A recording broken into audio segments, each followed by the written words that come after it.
조선야화를 찾아주셔서 감사합니다. 구독과 좋아요, 알림 설정 부탁드립니다. 오늘도 즐겁고 행복한 시간 되시기 바랍니다. 때는 순조 2년. 어느 한 산골 마을에 윤인겸이라는 노인이 살고 있었습니다. 한때는 홍문관에 근무하며 임금님을 보필하는 관무를 수행하였습니다. 허나 지금은 은퇴하여 한적한 마을에서 산세를 벗삼아 시간을 보내는 것이 일상이었지요. 이보게, 인겸이. 안에 있는가? 아니, 이게 누구야? 백노연이 아닌가? 자네가 어인일로 이런 촌구석까지 찾아왔는가? 왜긴 왜야? 우리 인겸이 보러 왔지. 거참, 신수가 훤하구만. 은퇴하고 나더니 나이를 거꾸로 먹나 보이? 그러게 말일세. 속이 답답해지는 관리놈들 얼굴을 보지 않으니 하루하루가 살맛이 나서 그런 것 같네. 자, 어서 들어오게. 윤노인은 오랜만에 찾아온 옛 친구를 반갑게 맞이하였습니다. 그리고 짠지를 안주로 약소한 술상을 차렸지요. 반가운 얼굴을 보았는데 시시껍절하게 차나 마실 수는 없지 않겠습니까? 자, 한 잔 받게. 거참, 내가 여기서 자네 얼굴을 보게 될 줄은 몰랐구만. 쭈글쭈글한 노인네 얼굴이 뭘 그리 반갑다고. 그러게 말일세. 그걸 알면 어디 탱탱한 처자라도 한 명 데리고 오지 그랬나? 이 놓친 내가 아직도 여자 밝히는 건 여전하구만. 윤노인과 백선비는 껄껄 웃으며 술을 나누었습니다. 그렇게 둘은 미주알 고주알 옛 이야기를 나누며 즐겁게 대화했지요. 그러다 보니 해가 훌쩍 넘어가고 어느새 달이 뜬 밤이 되었습니다. 얼근하게 취한 백선비는 비틀거리며 술잔을 쭉 들이켰습니다. 벌써 10병은 넘게 술을 마신 듯 했지요. 실은 말이세. 내 찾아온 게 자네랑 이렇게 다 흘러간 옛날 이야기나 하려고 온 건 아닐세. 물론 즐거웠네.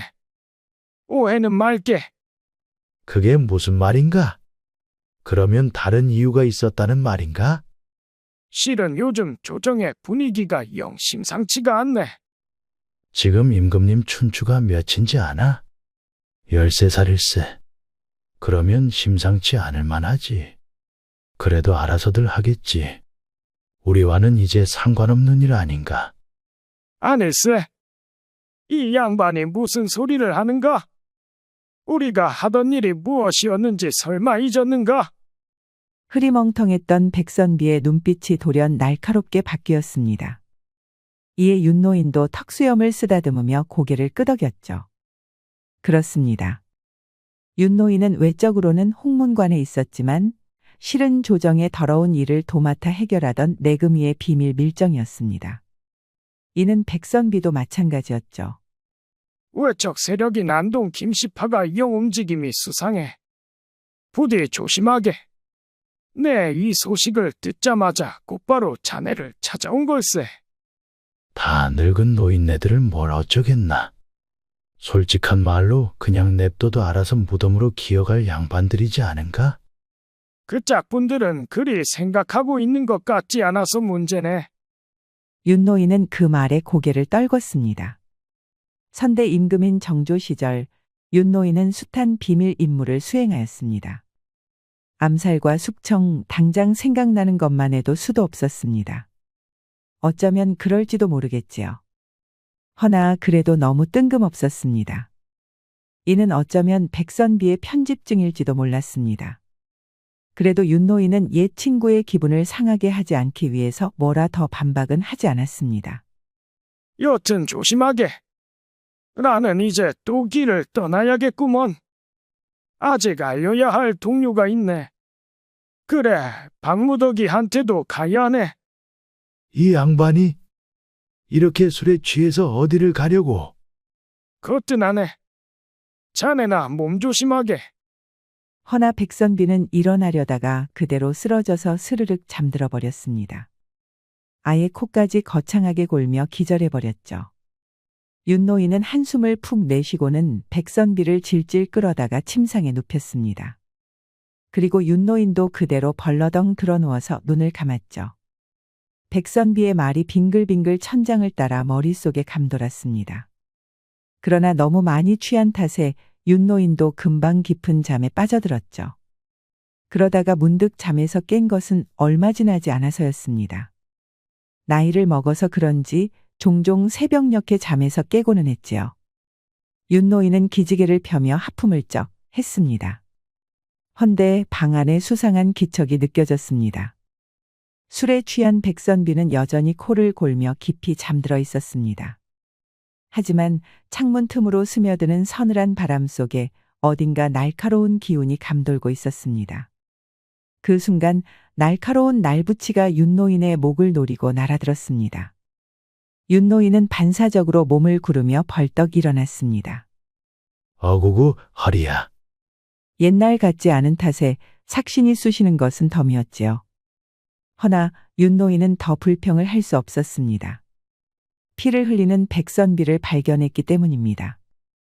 그리고 그 위에는 어두운 그림자 하나가 보였습니다. 이복의 백노현이? 다 늙은 노인네인 줄 알았는데 아직 감이 죽지 않았구나. 이놈!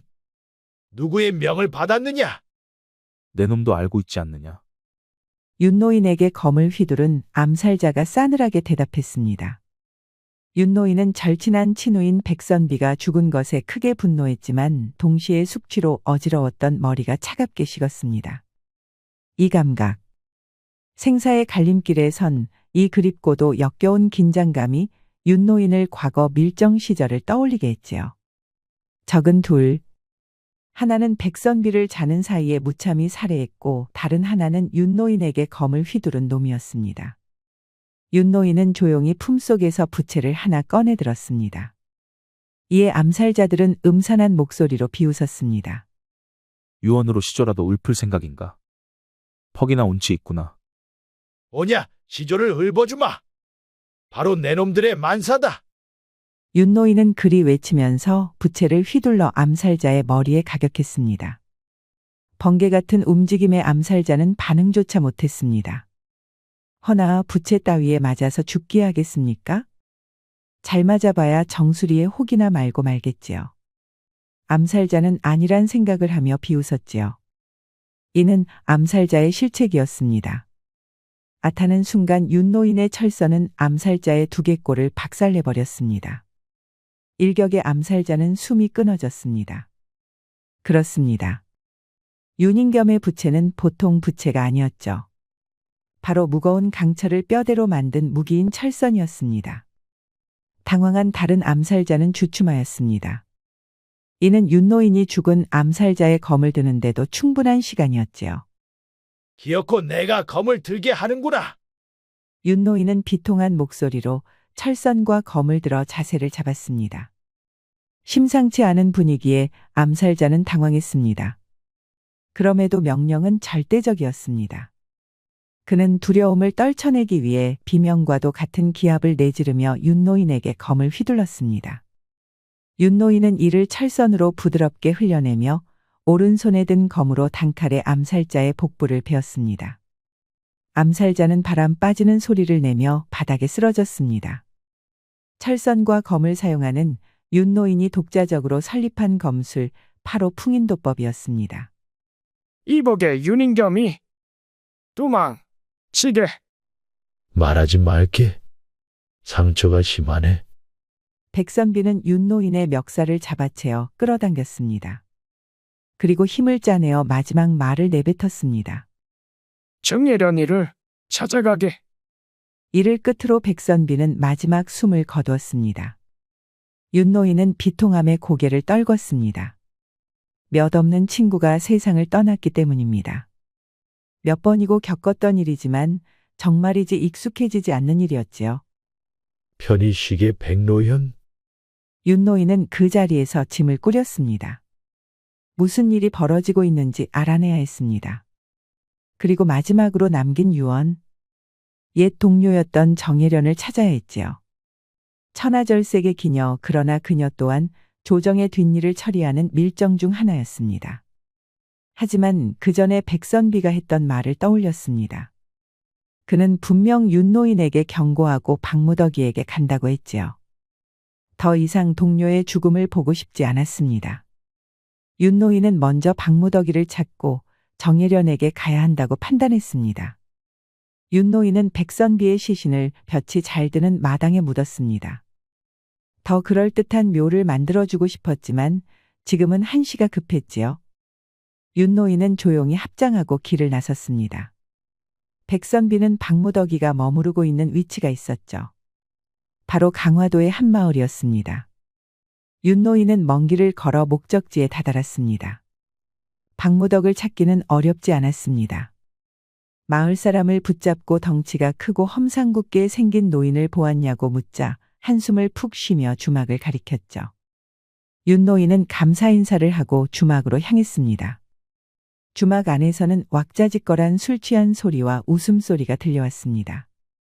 문을 열고 들어서자 윤노인의 눈에 가장 먼저 들어온 것은 한 구석에 홀로 자리 잡고 앉아있는 거대한 체구의 사내였습니다. 어서 오셔요, 어르신. 드실 거라도 드릴까요?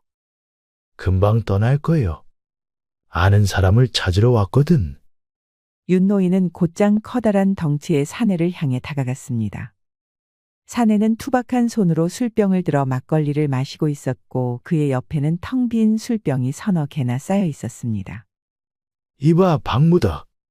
아직도 술독에 빠져 살고 있나? 뉘신지? 자네도 나이를 먹었나 보이. 그거 먹고 취한 겐가? 날세 윤인겸일세. 박무덕의 눈이 잠시 커지더니 그는 이내 웃음을 터뜨렸습니다. 하지만 그 웃음에는 반가움보다는 쓰디쓴 냉소가 섞여 있었습니다. 취해? 그럴 리가. 오히려 그러지 않아서 문제지. 박무덕은 비아냥거리면서 술병 채로 들어 꿀떡꿀떡 술을 퍼마셨습니다. 그리고 거칠게 탁하고 내려놓았죠. 망할 영감탱이. 내 동생을 죽인 놈을 내가 기억 못할 줄 아나? 여긴 웬일인가? 설마 술이나 한 잔 나누러 온 건 아니겠지? 박무덕의 대답에 주막 안의 공기가 싸늘해졌습니다. 윤노인은 숨을 깊이 내쉬며 자리에 털썩 앉았지요. 하도 오래 걸었더니 무릎이 쑤시고 등허리가 뻐근했습니다. 그보다도 박무덕이 가시처럼 내뱉은 말이 심장을 파고들었죠. 박무덕이 지금 와서 용서를 구할 생각은 없네. 자네 동생 무진이는 나 때문에 죽었지. 허나 자네까지 죽게 내버려 둘 생각은 없네. 죽어? 내가? 드디어 치매가 왔나 보구만. 누가 이 박무덕이를 죽이겠나? 박무덕이 주막이 떠나가라 웃음을 터뜨렸습니다. 윤노인은 그가 웃는 것을 멈추는 것을 가만히 기다렸습니다. 박무덕은 한참을 웃다가 새로운 술병을 들었습니다. 썩 꺼지게. 지금 당장이라도 그 주름진 목을 부러뜨리고 싶으니까. 백노연이 죽었네. 박무덕의 손이 멈췄습니다. 그는 천천히 술병을 내려놓고 고개를 들었습니다. 뭐야? 백노연이 내게 찾아와 경고했네. 그리고 자네를 찾아가려고 했지. 허나 그날 백노연이는 정체불명의 자객들에게 살해당했네. 헛소리 말게. 누가 우리 같은 퇴물 노인네들을 암살한단 말인가? 그래서 보통 일이 아니라는 걸세. 그러니 나와 함께 가세. 노연이가 말하기를 정혜련이를 찾아가라 했네. 윤노인이 그리 말하자 박무덕은 탁자를 주먹을 세차게 쾅 하고 내려 찍었습니다. 그러자 탁자는 마치 모래성처럼 우스스 바스라졌죠. 정말이지 무시무시한 힘이었습니다. 그야말로 파오 박무덕이라는 별명에 걸맞는 괴력이었죠. 그럼에도 윤노인은 눈 하나 깜짝하지 않았습니다. 정혜련? 그 기생년이 뭘 안다고 우리를 돕겠나? 아니, 살아있긴 한 건가? 백노연이 미친 헛소리를 하며 죽어간 거라면 나까지 휘말리게 하지 말게나. 아직도 얼마나 심각한 상황인지 모르나? 이미 휘말렸네. 나도 자네도 말이야. 아무리 나이를 먹었어도 천하의 파우 박무덕이가 이리 아둔해졌는가? 윤노인이 크게 일갈하자 박무덕은 도끼 눈을 뜨고 노려보았습니다. 어지간한 사내더라도 박무덕이의 저런 눈을 마주하게 되면 꼬리를 말고 도망갔습니다.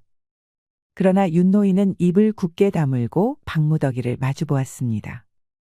이에 박무덕이는 자리에서 일어났습니다. 그래, 좋아. 다른 사람도 아니고 내 앞에서 이렇게까지 말할 수 있을 사람은 자네 정도밖에 없지. 그렇게까지 고집을 부린다면 못 들어줄 것도 없어. 다만 조건이 있네. 지금 이럴 시간이 없네. 자네도 내 성격 알지 않나? 고작 말로 이 박무덕이를 설득할 수 있을 거라 생각했나? 따라 나오게. 박무덕은 그리 말하며 밖으로 성큼성큼 나갔습니다. 맞는 말이었지요. 오직 의리와 협심으로 평생을 살아온 박무덕은 새치어로 넘어갈 사내가 아니었습니다. 윤노인은 할 수 없이 박무덕을 따라 나갔습니다. 그리고 박무덕이 향한 곳은 넓은 공터였습니다. 그곳에는 모래밭이 있었지요. 이는 씨름터였습니다. 1년에 한 번 마을에서 씨름 대회가 열리면 천하장사를 뽑는 대회장이었습니다. 박무덕은 저고리를 벗어 던지고 모래밭 안으로 들어갔습니다. 머리가 희고 나이를 먹었어도 박무덕의 몸은 그야말로 금강역사 같았습니다. 몸에 새겨진 숱한 흉터는 그의 삶이 어찌나 거칠었는지 아주 잘 보여주었지요. 씨름으로 나를 이겨보게. 그러면 자네를 따라가겠네. 이복의 박무덕이 내가 자네의 상대가 되겠나? 그것도 씨름으로 말일세. 그래, 당연히 못하겠지. 그 잘난 부채와 검없이 자네가 나를 어찌 씨름으로 이길 수 있겠나? 그래서 꼬리를 말고 도망갈 텐가? 박무덕의 싸구려 도발에 윤노인은 흔들리지 않았습니다. 허나 그가 무엇을 의도하는지는 알 수 있었습니다. 불가능을 가능케 하지 못하면 믿고 따르지 않겠다는 박무덕 특유의 거칠고 억센 주장이었죠. 이에 윤노인도 하는 수 없이 저고리를 벗어젖혔습니다. 윤노인의 몸은 성마른 고목처럼 마른 듯 보였으나 근육의 선명한 윤곽은 마치 세월에 갈리고 갈린 검날처럼 날카로웠습니다. 풍기는 기운은 비록 나이를 먹었어도 여전히 날렵하고 강렬했지요. 박무덕은 그런 윤노인을 보자 이빨을 보이며 사납게 미소 지었습니다. 좋아, 윤인겸이. 허리 조심하시게. 박무덕은 삿발을 둘러매어 자세를 잡았습니다. 그의 발자국마다 모래가 움푹 들어갔고 온몸에서 뿜어져 나오는 위압감은 마치 태산을 앞두고 있는 듯했지요. 그러나 윤인겸의 눈빛은 흔들리지 않았습니다. 윤노인도 삿발을 차고 마찬가지로 박무덕을 붙잡았습니다. 그리고 누가 시작할 것도 없이 씨름이 시작되었습니다. 박무덕은 거구답게 먼저 강한 힘으로 밀어붙였습니다. 윤노인은 몸을 비틀며 그 힘을 흘리려 했지만 박무덕은 재빨리 자세를 낮추며 윤노인의 중심을 잡으려 들었습니다. 모래 위에서 윤노인의 발이 밀리는 소리가 났습니다. 고작 그거 가지고 되겠나? 그런 힘으로 무얼 하겠다는 겐가? 자네는 항상 그랬지. 우직하지만 나둔했어. 그렇게 힘으로만 모든 것을 해결하려고 하니 무진이를 잃은 거야. 박무덕은 갑자기 동생의 이름이 언급되자 몸이 멈칫했습니다. 그러나 곧 분노에 찬 목소리로 외쳤습니다. 닥치게. 무진이의 죽음을 내 탓으로 돌리려는 건가? 엄청난 힘이 윤노인을 짓눌렀습니다. 윤노인은 간신히 중심을 찾으며 힘겹게 그 무게를 받아냈지요. 그럼에도 윤노인은 말을 멈추지 않았습니다. 무진이는 용감했네. 누구보다도 강하고 충성스러웠지. 하지만 자네가 동생에게 가르친 건 오직 힘으로 밀어붙이는 방법뿐이었네. 윤노인은 삿발을 움켜쥔 손에 힘을 주며 말했습니다. 무진이는 어린 시절부터 형인 무덕이의 뒤를 쫓으며 형을 닮고 싶어 했습니다. 허나 무진이는 형처럼 강인한 육체를 타고나지 못하였습니다. 그 탓에 나이를 먹으면 먹을수록 열등감과 수치심이 커져갔고 이를 극복하기 위해 무모한 행동을 서슴없이 실행했습니다. 무진이는 모든 상황을 정면으로 돌파하려 했지. 그게 마지막 임무에서 치명적인 약점으로 작용했네. 무진이가 그랬다고? 박무덕의 손에 미세한 떨림이 느껴졌습니다. 그의 얼굴에는 분노와 혼란이 뒤섞여 있었습니다. 형인 무덕이도 무진이의 그런 행동을 몰랐을 리 없었습니다. 다만 굳이 알고 싶어 하지 않았지요. 지금까지 외면했던 진실이 윤노인에 의해 마주하게 된 박무덕은 머리를 한 대 맞은 것 같았습니다. 무진이는 적을 정면으로 상대하려다 매복을 당했고 결국 포위됐지. 그는 혼자서 수십 명을 상대하려 했고 그 대가는 목숨이었네. 자네가 구했어야지. 자네가 목숨을 걸고 무진이를 구했어야 해. 정신 차리게. 내 탓은 얼마든지 해도 좋아. 하지만 자네도 그 아이가 그런 길을 걷도록 방치했어. 무진이는 자네의 그림자 속에서 형처럼 되고 싶어 했지만 형처럼 될 수 없었네. 그 열등감과 자책감을 자네는 왜 몰랐나? 아니, 외면했겠지. 자네 자신을 위해서 말이야. 닥치라 했지. 박무덕이 온 힘을 다해 윤노인을 넘어뜨리려 했지만 그의 마음속 혼란과 무거운 진실이 몸의 균형을 흔들고 있었습니다. 윤노인은 그 틈을 놓치지 않았습니다. 윤노인은 박무덕의 흔들리는 중심을 순간적으로 이용해 그의 다리를 걸었습니다. 거대한 체구가 뒤로 넘어가는 순간 박무덕의 몸이 모래 위에 거칠게 쓰러졌습니다. 모래밭에 누워 하늘을 바라보던 박무덕은 한동안 아무 말도 하지 않았습니다. 그의 거친 숨소리만이 주위를 가득 채웠습니다. 윤인겸은 그의 위로 다가가 박무덕을 내려다보았습니다.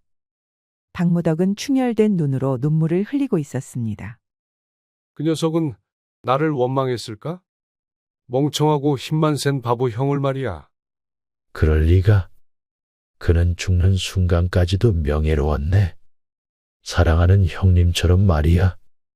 윤노인은 눈물범벅이 된 박무덕이에게 손을 내밀었습니다. 그가 바란 건 자네가 힘만 믿는 형이 아닌 진정으로 존경받을 만한 형이 되는 것이었네. 이제 자네가 무진이가 바라던 형이 되어야 하지 않겠나? 그래. 그렇다면 내가 이렇게 논팽이처럼 사는 것을 녀석도 원치 않을 테지. 박무덕은 몸을 일으켰습니다. 거대한 체구가 다시금 우뚝 섰고 그의 눈에는 결의가 서려 있었습니다. 좋다, 윤인겸이. 자네를 따라가겠네. 허나 아직 자네를 내 대장으로 인정한 것은 아니야. 그거면 충분하네, 박무덕. 이제 함께 가세. 우리에게 시간이 많지 않네. 두 사람은 모래밭을 뒤로하고 천천히 걸어나갔습니다. 모래 위에는 서로 뒤엉킨 발자국이 깊게 새겨져 있었지만 그 발걸음은 이제 더 이상 흔들리지 않았습니다. 한양의 북적이는 밤거리, 윤노인과 박무덕은 기생집 매화원 앞에 섰습니다. 화려한 등불이 문 앞을 장식하고 그 아래로 많은 사내들이 들락거리며 웃고 떠들고 있었습니다. 그런데 한 기생이 화사하게 웃으며 윤노인과 박무덕의 팔짱을 꼈습니다. 아니, 어쩜 이래 멋진 어르신들이 꿔다 놓은 보릿자루 마냥 서 계셔요? 어서 들어오셔요. 우리가 제법 멋들어지긴 하지. 헌데 괜찮소. 사람을 찾으러 왔소. 그럼요, 그럼요. 누구들 아니겠어요? 저를 따라오세요. 어쩌면 그 찾는 인연을 여기서 만날 수도 있겠지요. 윤노인과 박무덕은 영문을 모른 채 기생을 따라 안으로 들어갔습니다. 그러자 넙직한 방으로 안내되었지요. 방은 정갈하고 은은한 향이 감도는 곳이었습니다. 술상이 이미 차려져 있었고 수상쩍을 정도로 고요했습니다. 두 사람이 자리에 앉자 얼마 지나지 않아 방문이 열리고 눈부시게 아름다운 기생이 들어왔습니다. 그녀는 고운 비단옷을 입고 있었으며 미소를 머금고 있었습니다. 환영합니다, 귀한 손님들. 술부터 한 잔 받으시지요. 환영해 주어서 고맙네. 헌데 우리는 술 마시러 온 것이 아닐세. 정혜련이를 만나러 왔지. 그녀를 불러줄 수 있겠나? 그럼요. 불러드려야죠. 그러기 전에 모처럼인데 소녀가 올리는 술은 받으시지 않나요? 이러시면 섭섭해요. 아리따운 기생은 그러면서 윤노인과 박무덕의 술잔을 가득 채웠습니다. 허나 윤노인은 그 술을 마실 생각이 전혀 없었습니다. 미안하네만 정혜련이가 여기 만약 없다면 더는 이곳에 볼 일은 없네. 가세나 무덕이? 아니, 그래도 이보게. 여기 이 낭자가 이래 대접하겠다는데. 박무덕은 내심 아쉬운 듯 술을 보며 입맛을 다셨습니다. 여하튼 술귀신 성질머리 어디 내버려두지 못했지요. 이에 윤노인이 매섭게 째려보자 박무덕은 입맛을 쩝다시며 자리를 일어났습니다. 그러자 기생은 태연하게 웃음을 유지하더니 천천히 술잔을 내려놓았습니다. 그러더니 그녀의 손이 허리춤으로 갔고 순간 칼날이 반짝이며 드러났습니다. 움직이지 마세요. 윤농노인과 박무덕은 반사적으로 긴장하며 자세를 고쳤습니다. 문 뒤에서 다른 기생들이 창과 단검을 들고 나타나 방 안을 에워쌌습니다. 이게 무슨 짓인가? 할머님이 경고하였죠. 언젠가 놈들이 찾아올 것이라고. 뭐라? 그만들 두게? 우리는 싸우러 온 것이 아니네. 그만하게 임겸. 보아하니 놈들이 함정을 파둔 것이 확실하네. 내 백선비의 복수를 여기서 하겠구만. 그때 기생의 표정이 바뀌었습니다. 그리고는 칼을 내렸습니다. 백선비. 백노연 나으리 말씀이십니까? 그렇네. 노현이가 분명 정혜련에게도 경고해야 한다고 했네. 이럴 수가. 그렇다면 정말 사실이었군요. 얘들아, 모두 연장 내려놓거라. 이분은 손님이시다. 기생이 그리 말하자 다른 이들이 무기를 내렸습니다. 그리고 윤노인과 박무덕이를 데리고 몇 개의 방을 지나 아주 좁고 작은 방으로 안내했습니다. 그곳에 앉자 기생은 자기 이름을 밝혔습니다. 무례를 용서해 주셔요. 저는 정지선이라 하옵니다. 정혜련 할머님의 손녀이옵니다. 정혜련은 사실 오래전에 타계하였습니다. 그리고 할머니로부터 모든 기술과 지식을 전수받은 정지선이 그 뒤를 이었지요. 사실 백선비에게 경고한 것도 바로 정지선이었던 것입니다. 백선비 나으리께서 그리 허망하게 떠나셨다니 참으로 애통하옵니다. 삼가고인의 명복을 빌며 애도를 표하나이다. 내가 그 친구를 직접 묻었지. 해서 마지막 유언으로 정혜련이를 찾으라는 말을 들었네. 백선비 나으리는 저와 할머니를 자주 혼동하셨사옵니다. 그러니 딱히 틀린 말을 하신 것은 아니지요. 도대체 무슨 일이 벌어지고 있는 겐가? 우리를 습격하는 놈들은 뭐 하는 놈들이냐 이 말이야. 조금 이야기가 길어질 수 있습니다. 그러니 잘 들어주시어요. 정지선은 그러면서 이야기를 하였습니다. 정조 시절의 내금이는 외척 세력인 안동 김씨와 관련된 부패와 비리를 증거로 남겼습니다. 그 기록은 여전히 어딘가에 보관되어 있지만 순조와 외척 세력은 이를 모두 없애려 하고 있었지요. 이에 따라 전 내금위에서 활약하던 옛 밀정들도 그 과정에서 모두 제거되고 있었던 것입니다. 한치의 흠도 만들지 않겠다는 말인가?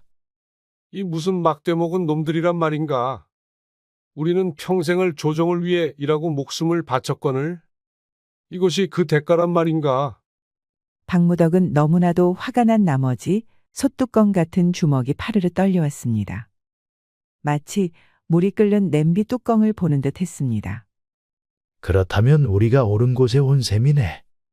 지금은 그 음모를 막아야 할 때일세. 자네도 힘을 보태줄 수 있겠나? 정지선은 잠시 침묵하더니 결의에 찬 목소리로 답했습니다. 할머니의 뜻을 잇고 어르신들에게 힘을 보태겠사옵니다. 제게는 내금이 내부의 경비 체계와 구조에 대한 정보가 있습니다. 그걸 바탕으로 계획을 세울 수 있을 겁니다. 이제야 제법 그럴싸한 동지가 생기는군. 좋아.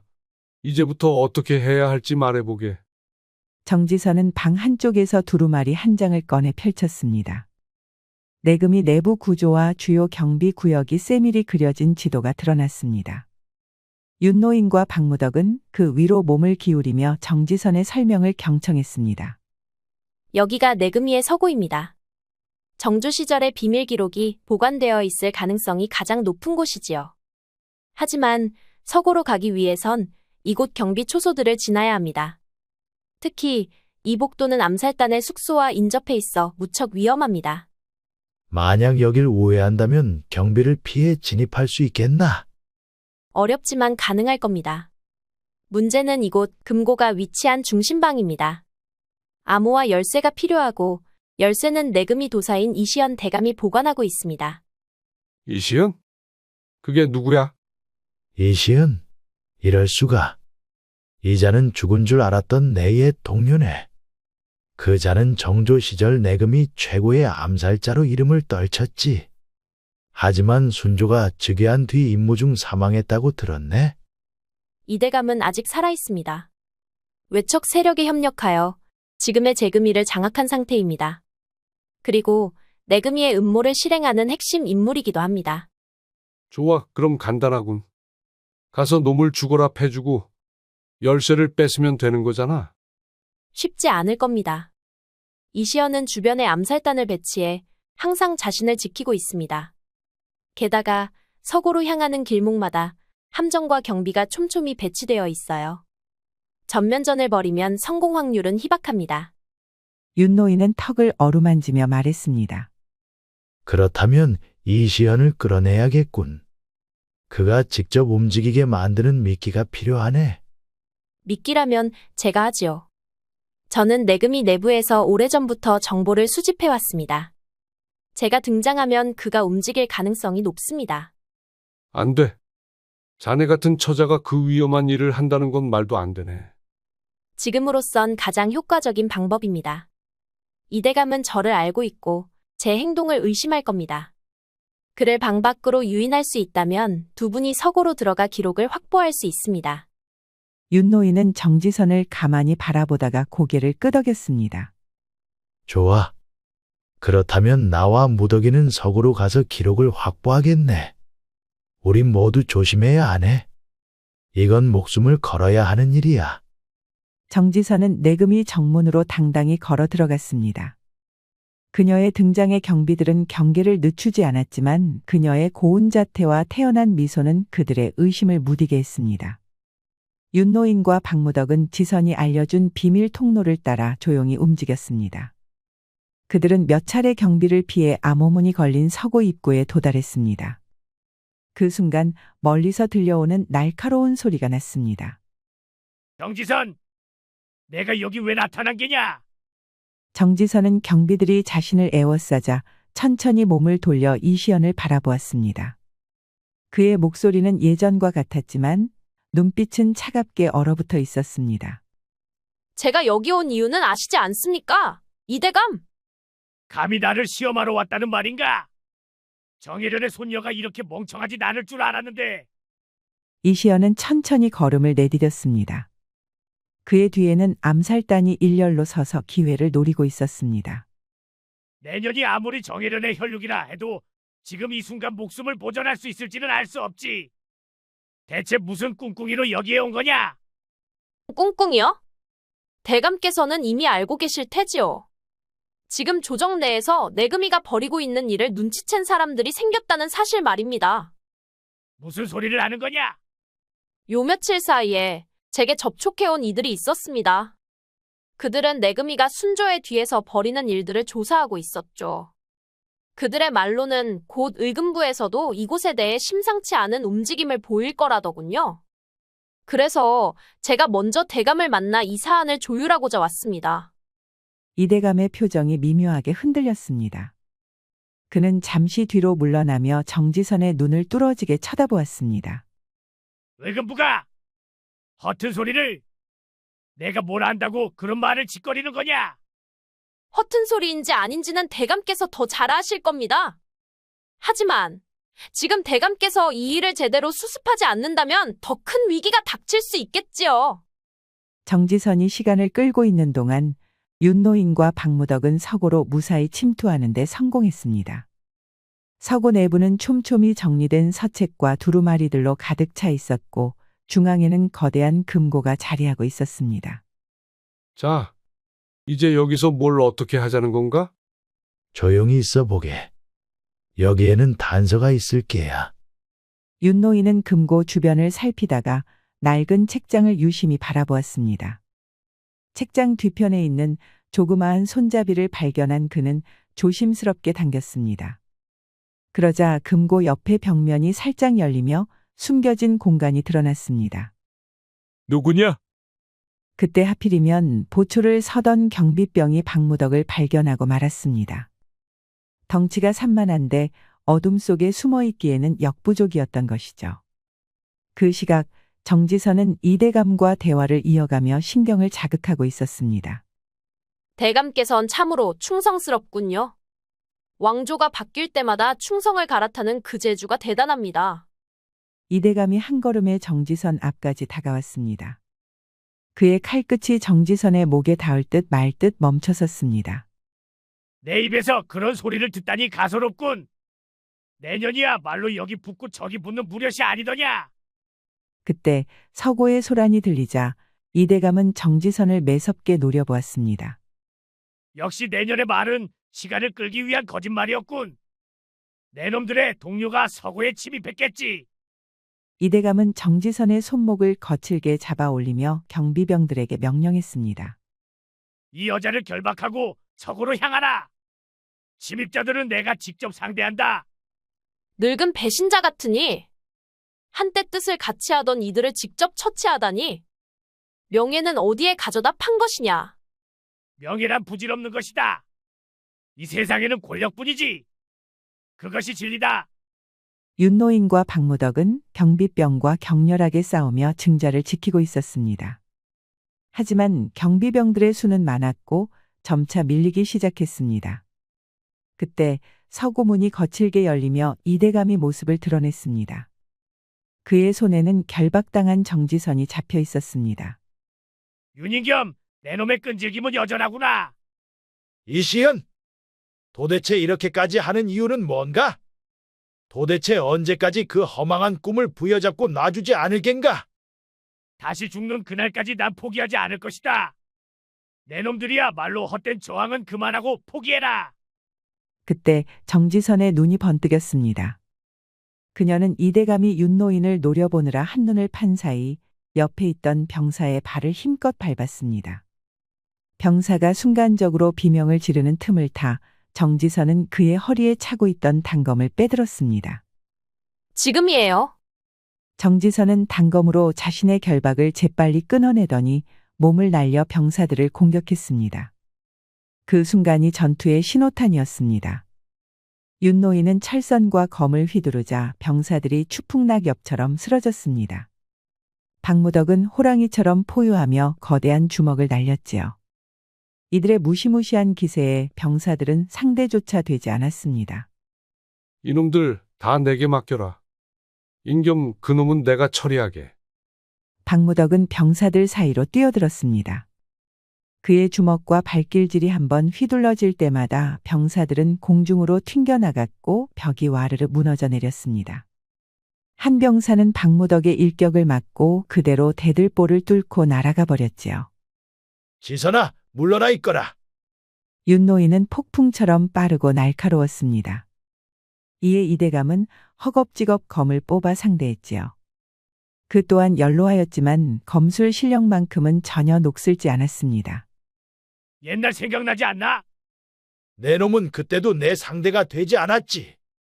아직도 옛 추억에 잠겨 살고 있는가? 이 멍청한 노인네야. 나 이시연은 그때의 어리숙한 청년이 아니야. 이대감은 그리 말하고 윤노인의 검을 강하게 밀어내며 크게 휘둘렀습니다. 그러나 빈틈이 보이지 않았지요. 도리어 이대감의 검격이 더욱 날카롭게 윤노인에게 날아들었습니다. 이대감은 순식간에 거리를 좁히며 날렵하게 검을 휘둘렀습니다. 두 사람의 검격이 맞부딪히며 서고하는 강철이 부딪히는 날카로운 소리로 가득 찼습니다. 이놈들아, 더 오면 사지를 찢어놓겠다. 박무덕은 적들에게 둘러싸였음에도 전혀 기세를 잃지 않았습니다. 그는 병사들을 하나둘씩 쓰러뜨리며 서고의 통로를 막고 있었습니다. 윤노인은 숨을 고르며 이대감을 노려보았습니다. 이시연, 자네가 한때 우리와 뜻을 함께했던 사람이었다는 게 한스러울 따름이네. 뜻! 그런 허울 좋은 말은 그만두지. 왕의 개로 살며 무슨 뜻을 논한단 말인가? 그래, 우리 모두 한때 왕의 명령을 따랐다. 하지만 그 명령은 백성을 위한 것이었어. 내가 지금 추구하는 건 권력이지 명예가 아니야. 두 사람의 검이 다시 맞부딪혔습니다. 윤노인은 한 발 물러서는 듯하다가 철선을 던져 이대감의 발을 노렸습니다. 이대감은 갑작스러운 돌발적인 공격에 허겁지겁 발을 들어 공격을 피했습니다. 허나 그 순간 중심이 무너졌습니다. 윤노인은 그 틈을 놓치지 않았습니다. 바람 같은 검술이 이대감 앞에 펼쳐졌습니다. 윤노인의 검이 이대감의 목줄기를 가르고 지나갔습니다. 이대감의 움직임이 멈추었습니다. 그리고 스르륵 목이 바닥에 떨어졌지요. 병사들은 이를 보고 병장기를 내던지며 달아나 버렸습니다. 병사들이 달아나며 서고하는 조용해졌습니다. 윤노인은 피로에 지친 몸을 일으켜 이대감의 쓰러진 몸을 내려다보았습니다. 그의 눈에는 오래된 동료를 잃은 씁쓸함과 이 모든 싸움의 허무함이 스쳐 지나갔습니다. 박무덕이 헐떡이며 다가왔습니다. 다 끝났구만. 그래? 끝났지? 이제 이증자를 믿을 만한 관리에게 넘기면 됩니다. 하지만 누가 이 일을 제대로 다룰 수 있을까요? 내게 생각해둔 이가 있네. 아직도 정의를 믿는 이들이 조정에 남아있겠지. 그리고 며칠 뒤 윤노인 일행은 확보한 기록들을 조정에 믿을 만한 관리에게 넘겼습니다. 증자는 빠르게 조정에 공개되었고 안동 김씨 세력과 내금위의 부패와 음모는 백일하에 드러났습니다. 순조는 왕권을 유지하기 위해 외척 세력을 멀리하고 조정을 재정비하겠다고 선언했습니다. 내금위 또한 대대적인 개혁이 이루어지며 잔존 세력들은 힘을 잃었습니다. 박무덕과 윤노인 그리고 정지선은 모든 일이 끝난 것을 지켜보고 마지막 인사를 나누었습니다. 박무덕은 동생의 죽음에 대한 죄책감에서 벗어났고 정지선은 할머니가 남긴 마지막 숙제를 해결하였지요. 어르신, 괜찮다면 저희 기생집에 머물며 일을 도와주실 수 있겠습니까? 아직도 저희들의 도움이 필요한 민생들이 많습니다. 아닐세? 늙은이는 젊은이들을 위해 자리를 남겨줘야 하는 법이지. 조용히 고향으로 돌아가 먼저 떠난 이들을 위해 잔을 올릴 생각이네. 윤노인은 그리 말하며 떠났습니다. 나타났을 때와 마찬가지로 바람처럼 말이지요. 박무덕과 정지선은 그런 윤노인의 뒷모습을 가만히 지켜보다가 각자 길을 떠났습니다. 윤노인은 다시 조용한 일상으로 돌아와 있었습니다. 윤노인은 작은 제단 앞에서 백노현과 박무진의 위패를 올려두고 술을 한 잔 따랐습니다. 노연아, 무진아, 이제 모든 게 끝났다. 너희의 뜻을 내가 이었다. 부디 편히 쉬거라. 그는 묵묵히 술잔을 비운 뒤 밖으로 나와 맑은 하늘을 올려다보았습니다. 멀리 정지선은 매화원에서 기생들을 이끌며 새로운 길을 걷고 있었습니다. 그녀는 단순한 기생의 역할을 넘어 백성과 밀정으로 살아가며 조정의 부패를 감시하고 있었습니다. 박무덕은 새로운 마을에서 힘없는 자들을 위해 씨름과 무술을 가르치며 살았습니다. 그의 거대한 웃음소리는 마을을 활기차게 만들었습니다. 우리 이야기가 여러분들에게 조금이나마 재미를 선사할 수 있기를 바랍니다. 다른 재미있는 영상도 많으니 즐겁게 봐주세요. 그럼 여러분 모두 행복하고 즐거운 시간 되세요.